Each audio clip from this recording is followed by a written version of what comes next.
Right, thank you. All right. Kia ora. Kia ora. Thank you so much, Drusilla, and thank you for coming forward early. That brings us to the submission of the St Albans Residents Association, and we've got Emma. And Emma, you've got then following it a submission in your own name. So what I'm proposing to do is that essentially, as long as it's convenient with you, is that we start off with the Residents Association one and then lead into yours, and then hopefully we can just sort of merge them a bit together. Is that all right? Cool. Welcome. So we've got a reasonable amount of time because that's the joy of sort of hubbing submissions. Yes. We've got until about 4 o'clock. Great. So welcome to the committee. Over to you. Thank you. Thank you, everyone. Thank you for taking your time to listen to our submissions. I am here as a community leader. My name is Emma Twaddell, and I've been involved in community for the St Albans community for about 15 years.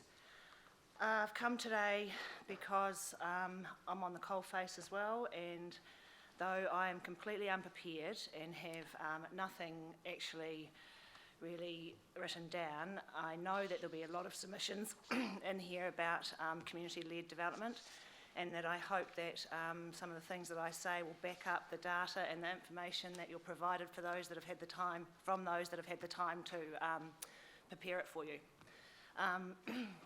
So, and I hope I don't bore you. But anyway, today I did wonder whether I should come so unprepared, but I think my experience does provide a lot of input in to what direction the ChCh needs to take in the future. And also my stars said to me today that there's a Sagittarian new moon. It charges up my communication zone, so it's time to share stimulating conversation, gossip, good times, drama, and dreams.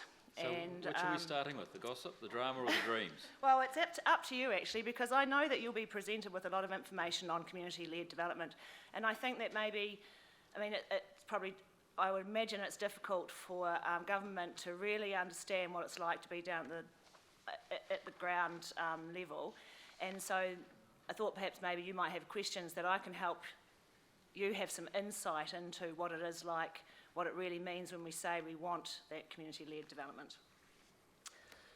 So you might take up some of my time. Yeah. But I have been involved in the St Albans Residents Association for 15 years. I've sat on the Sierra Community Forum for the last 4 years and given up 2 hours of my time every fortnight to come along and listen to what's happening in the recovery. And I have also spent a huge amount of time going and talking to listening and talking with recovery experts and so forth. And so I hold a big lot of information about what's been going on in Christchurch, and you know, I think that that's important that it comes across in these. I get the chance to include this in the submission process today. And I've lost the little notes that I did make. Like I really have lost it. Oh no. Okay, so yeah, so I'm just here to strengthen those other submissions that you've heard on community-led development. And I suppose I'm first and foremost here today because I'm a human. I represent humans. And as a human, the environment that I live in is really, really, really important.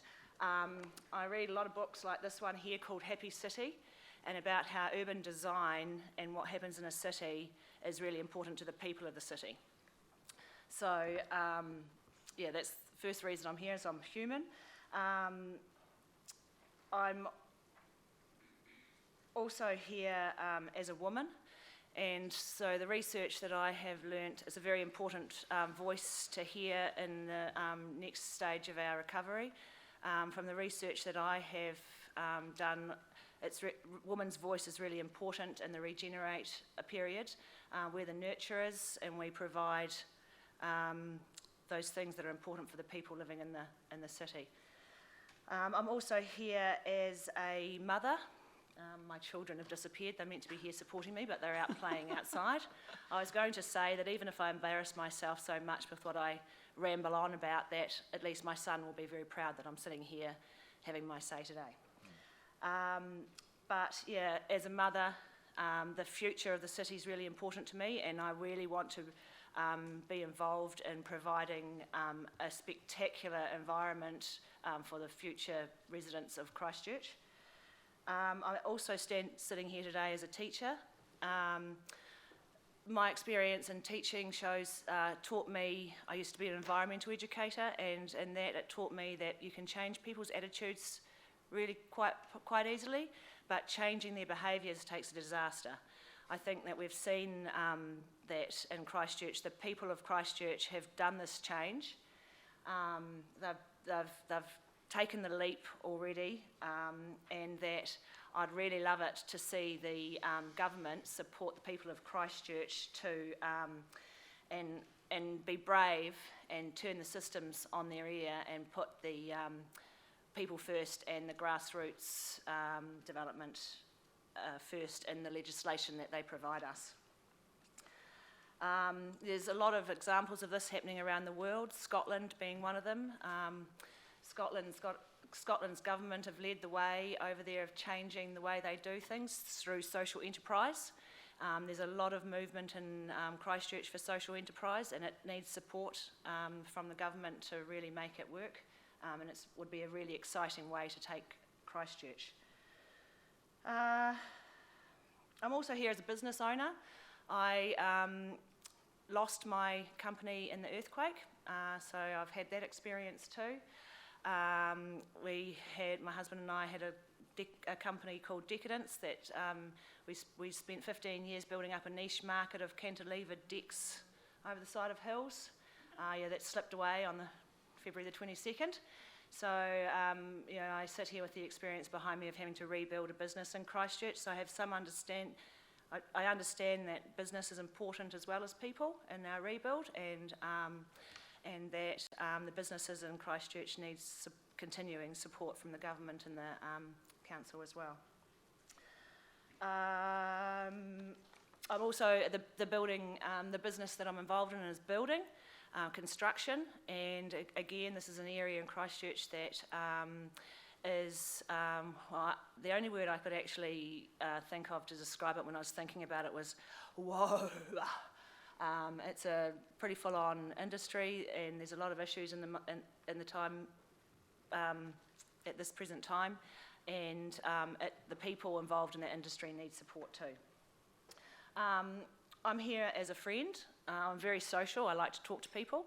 I've spent the last 4 years asking people about their personal situations, and I know the people in Christchurch need support. I know they need to have a government that puts them first in this bill.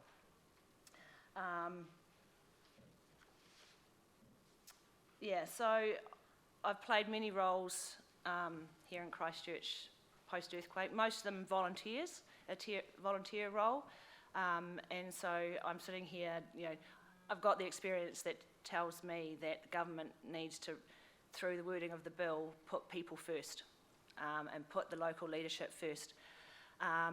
Through my involvement in the St Albans Residents Association over the last 5 years, we lost our community centre, we lost our staff, and we at the time had lost the backing of the City Council. We have developed, we've regrown a community centre. We've continued to put out the St Albans News, which I've got here, which shows, this comes out every 2 months, and it shows all the community development that's happening in the grass level area of Christchurch and what we've done. And we've done it all on $50,000. So if the government wants to spend their money wisely, ensuring that they are supporting community-led development is a good way of doing that. We've put together a St Albans community strategy, which is 20 local projects that will be led by volunteers in the area, and so far we've had 4 of those picked up by project managers who have volunteered their time to get these projects going in the area. And this shows me that the support of the Christchurch people in making sure that we rebuild our city properly is huge, and again needs the government and the local council to support what's happening in those grassroots organisations. I think I, in my submission, said that it would be great to have the local communities, inner city communities, recognised and focus on in the writing of the bill. I think they are particularly important, and the people and what happens in those areas is particularly important to the future of Christchurch, because that's where our history lies. St Albans, Addington, Woolston, Sydenham, and all the inner city residents communities, that they've got 150 odd years of history in Christchurch. They were the people that gave they come from the people who gave their land to build the roads. These areas have the history that built Christchurch in the first place, and it would be great to see those histories recognised in the future. And I think that's really important, that we don't want a CBD that has nothing around it. We want a CBD that has amazing residential communities that support what's happening in the inner city. So I'd really like to encourage you to have a focus on those communities as well as the CBD, the Red Zone, and New Brighton.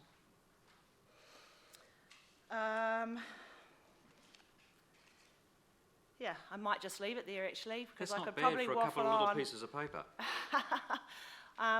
Yeah, I mean, I do wonder if you've got, I've got the experience of being on that ground level and doing what we're all talking about, what we want to see happen in Christchurch. So if you've got any questions for me that may help your understanding of what we're asking for, please ask.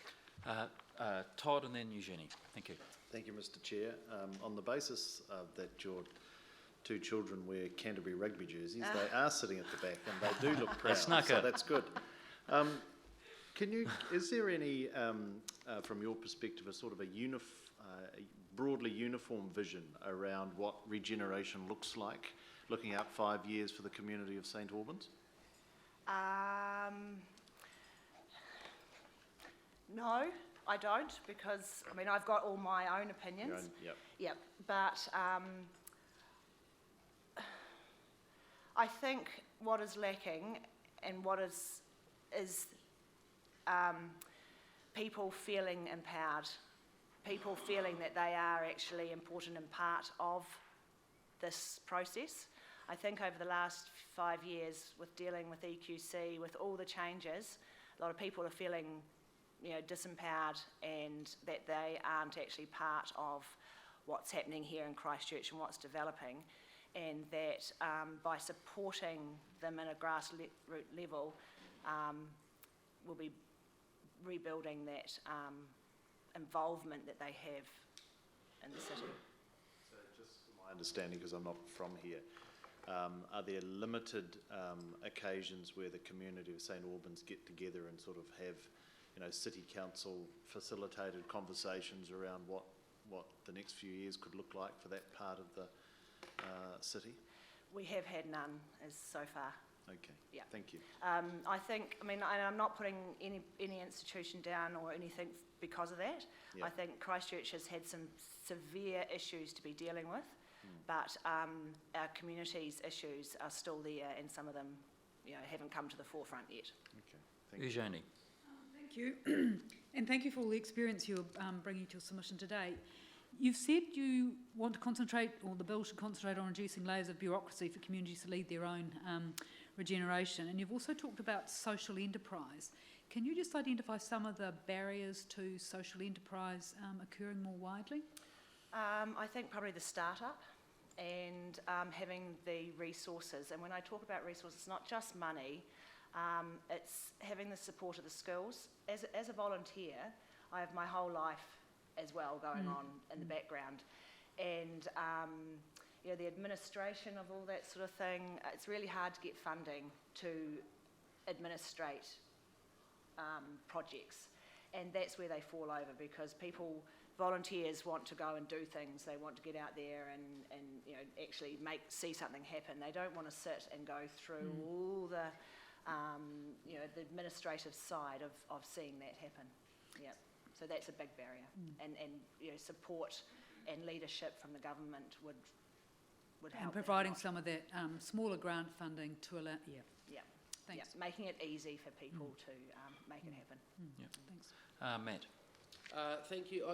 So it wasn't quite. Are you for the regeneration bill or against it? No, I'm sorry. Yes, I am for it. I am for it. Yeah. You know, I've seen great in my time with dealing with the city council and time and being involved in Sarah. I've actually seen some changes that I find really exciting within the government and local government, and you know, I just know that the people, you know, all they need is the people behind them to really make some change. Yeah. Yeah. Because I mean, of course, being the MP for Waimakariri and you from St Albans, I suppose there's a bit of history there around the Cranford Street extension. Yes. And I would argue that's probably why we need something like Regenerate to think through those issues strategically across the greater Christchurch region. Absolutely. Because, of course, quite rightly, St Albans is thinking locally about the Northern Corridor extension, but equally communities of my electorate don't want to be driving for an hour and a half on what should be a 20-minute drive. Yep. Yeah. No, yeah, I agree. And I think, you know, dare I say it, there's been 40 years of bad transport planning happening over the last, you know, 40 years. And, you know, again, Christchurch has the chance to just, you know, relook at it all and do it properly. Yeah. Yeah. Thank you. Look. Kia ora, Emma. Kia ora. Thank you. And also, I know a number of people on those community forums that put so much of their time, 2 hours, as you say, a week. You should run for council. I mean, it's just I mean, that's probably why I'm sitting here today, is because I'm a volunteer and I can take the risk of sitting here and looking like a fool today, because I'm not I have no ties to anything. And it's one of the most exciting things about being a volunteer, is that freedom. I thought you actually critiqued it very, very well. You know, again, another really good overview from the coalface, you know, as you actually mentioned before. So, I mean, within the sort of St Albans area, you know, looking at sort of house sales and new people coming in, has there been a sort of a kind of a re-exuberance of, you know, interest around sort of St Albans residents associations and all that sort of thing? Absolutely. Okay. There's 70 volunteers involved in the organisation. Yeah. Okay. I mean, last night we organised a community meeting that unfortunately I couldn't attend, but they were piling out the doors. Okay. Yeah. So there is a real desire. Absolutely. In St Albans, and I mean, was there a St Albans plan?